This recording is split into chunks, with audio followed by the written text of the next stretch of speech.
आप सभी को मेरा नमस्कार। और आज का हमारा विषय है जो सबसे इम्पोर्टेंट रचना शायरी का टॉपिक है मर्म। मर्म को जानना बहुत ही आवश्यक है क्योंकि मर्म को ही जो है हमारे सुश्रुत आचार्य जो हैं उन्होंने भी मर्म को शल्य विषार्ध कहा है। शल्य विषार्ध का तात्पर्य ये है कि शल्य के जो विषय है उसका आधा पार्ट मर्म है। अगर हम शल्य की चिकित्सा कर रहे हैं तो उस समय हमें मर्म को जानना बहुत ही आवश्यक हो जाता है।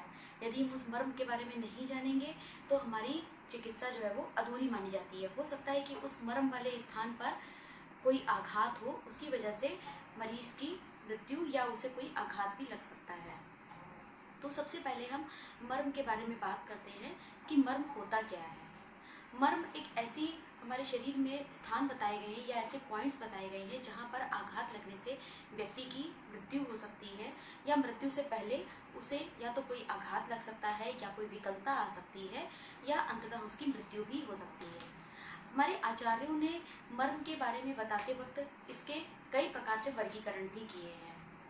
मर्म की वर्गीकरण से पहले सबसे पहले मैं इसकी निरुक्ति बताना चाहूँगी। मर्म के बारे में कहा गया है मारिते इति मर्मा। मारिते इति मर्मा अर्थात कि जब हम यहाँ पर मर्म वाले स्थान पर कोई आघात होता है तो उस आघात होने की वजह से उस स्थान पे मृत्यु का कारण बन सकता है। मर्म की संख्या के बारे में बात करते हैं। सबसे पहले मर्म को 107 बताया गया है।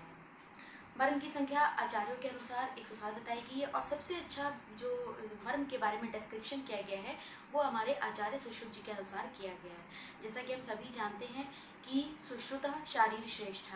सुश्रुत शारीर स्थान के में जो है वो सुश्रुत को श्रेष्ठ कहा गया है।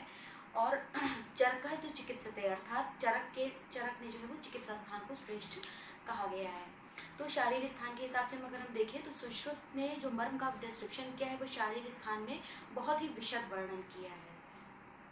अब हम बात करते हैं मर्म के संख्या के बारे में। तो मर्म की संख्या 107 आचार्य सुश्रुत के अनुसार बताई गई है और आचार्य चरक के अनुसार भी बताई गई है। सभी ने इसको बताया, आचार्य वाग्भट ने भी 107 ही इसकी संख्या बताई है। अब हम आते हैं कि मर्म होता क्या है, मर्म की परिभाषा क्या हो सकती है।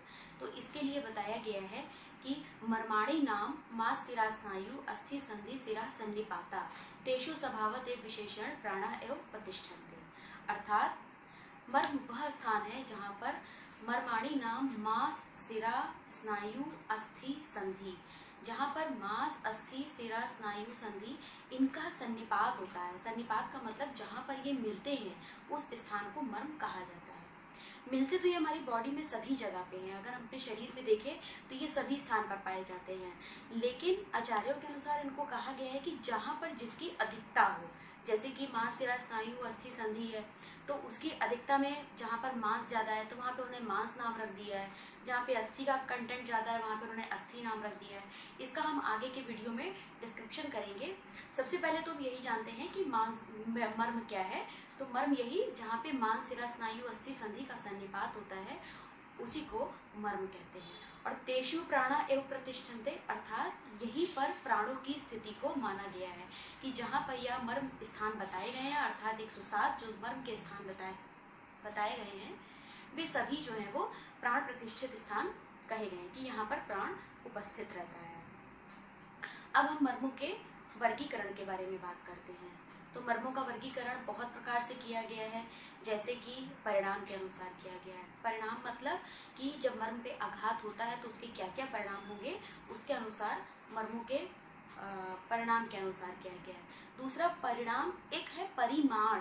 परिमाण के अनुसार मतलब कि उसका प्रमाण क्या है, उसकी क्या कहते हैं उसके डायमेंशंस क्या हैं, उसकी माप क्या है, उसके अकॉर्डिंग उसको डिस्क्राइब किया गया है। 1 अंगुल है, 2 अंगुल है या हस्त प्रमाण है, किस टाइप से है उसको डिस्क्राइब किया गया है। तो ये एक परिणाम के अनुसार हो गया, एक परिमाण के अनुसार हो गया, एक हमारे जो ये जो मध्य शरीर ग्रीवा क्रोष्ठ जो बताया गया है हमारे षड अंग उसके अनुसार किया गया है। तो षड अंग में हमारा आ जाता है 2 हस्त, 2 पैर, ग्रीवा, मध्य शरीर, कोष्ठ, ये सब बताया गया है। तो इसमें इन्होंने 3 प्रकार से डिस्क्रिप्शन किया है एक तो शाखा के अनुसार, अर्थात शाखा मतलब हमारे दोनों हाथ और दोनों पैर, इनको मिला के इसका डिस्क्रिप्शन किया है।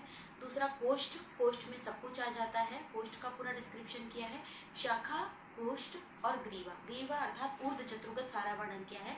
गर्दन के ऊपर का जितना भी पार्ट है उसको ऊर्ध्व जत्रुगत बोलते हैं। जत्रु, ऊर्ध्व, जत्रु के ऊपर का जितना भी पार्ट है ऊर्ध्व जत्रुगत। तो ये पूरा जो डिस्क्राइब किया गया, इन्होंने 3 प्रकार से इसका वर्णन किया है। तो शाखा के हिसाब से, कोष्ठ के हिसाब से और ऊर्ध्व जत्रुगत के हिसाब से वर्णन किया है। तो ये एक हमारा हो गया षडंग के अनुसार। तो अब 3 हो गए षडंग के अनुसार, परिणाम के अनुसार और परिमाण के अनुसार। एक हमारा आता है रचना के अनुसार, जो सबसे ज्यादा इम्पोर्टेंट है। रचना के अनुसार अर्थात वो कैसा देखने में लगता है या वहाँ पे स्ट्रक्चरली वो कैसा प्रेजेंट है। तो रचना के अनुसार जैसा कि उसी में नाम समाहित है, मांस, सिरा, स्नायु, अस्थि और संधि। इस प्रकार से 5 प्रकार के मर्मों का वर्णन किया गया है। मांस मर्म, सिरा मर्म, स्नायु मर्म, अस्थि मर्म और संधि मर्म। इस प्रकार से इसको वर्णित किया गया है। तो वर्णन के कई प्रकार हैं। इसी में ही आचार्य वाग्भट ने एक अलग ही बताया है धमनी मर्म। धमनी मर्म को उन्होंने आचार्य वाग्भट ने अलग तरीके से डिस्क्राइब किया है। इन्हीं में से ही मर्मों को लेकर उन्होंने धमनी मर्म एक अलग कैटेगरी बना दी है। तो यहाँ पर अगर हम वर्गीकरण देखें ओवरऑल, तो वर्गीकरण में परिमाण के अनुसार, परिणाम के अनुसार, रचना के अनुसार और षडंग शरीर के अनुसार हम इसको डिवाइड कर सकते हैं। और एक लास्टली जो सबसे इम्पोर्टेंट भी हो सकता है, इसको हम कहते हैं आघात के अनुसार। तो परिणाम में जैसे जो बताया, तो परिणाम में कौन कौन सा आ जाएगा हमारा। परिणाम में फिर से अगर हम डिवाइड करें तो ये 5 प्रकार का हो जाता है।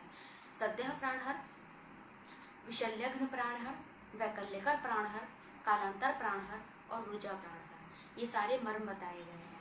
मतलब मर्मों पे आघात का परिणाम के अनुसार ये मर्म बताए गए हैं।